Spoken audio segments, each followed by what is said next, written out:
Une fois, je suis allée donner mon sang à l'établissement français du sang et il y avait des publicités pour un don de moelle osseuse. Puis je me suis dit, bon, allez, ça ne m'engage pas à grand-chose. Il s'est passé 7 ans, en fait, entre mon inscription sur le fichier des donneurs et le jour où j'ai reçu une lettre me disant, ben voilà, vous vous êtes inscrit sur le fichier des donneurs de moelle osseuse, il y a peut-être un malade compatible.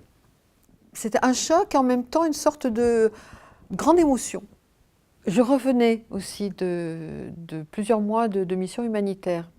Alors peut-être qu'à ce moment-là, ça a été plus fort. C'était encore un moyen de m'impliquer dans quelque chose d'important. Une des choses qui a été difficile pour moi, entre le moment où je me suis inscrite et le moment du prélèvement de moelle osseuse, on m'a demandé de me mettre sous contraception. Et j'essayais de faire un enfant, et c'était difficile à accepter. J'en ai parlé avec mon compagnon, j'ai beaucoup réfléchi, et bien, je me suis mise sous contraception. Je ne suis jamais arrivée à être enceinte. J'ai adopté une petite fille qui fait mon bonheur. Et il y a plusieurs manières d'être parent, d'être maman. Il y en a une seule d'être en vie, c'est de vivre. Voilà.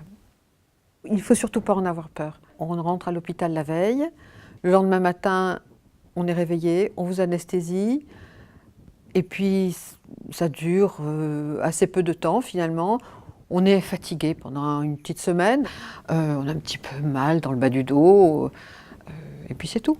Il y a tellement de malades, et la probabilité est tellement faible qu'on soit compatible avec un malade qu'il faut de plus en plus de donneurs. Il faut s'inscrire massivement sur les fichiers. Les véritables héros dans ces cas-là, c'est les gens qui se battent contre la maladie et ce sont ceux qui les aident au quotidien. Et si on peut participer à ce combat, ça vaut vraiment la peine.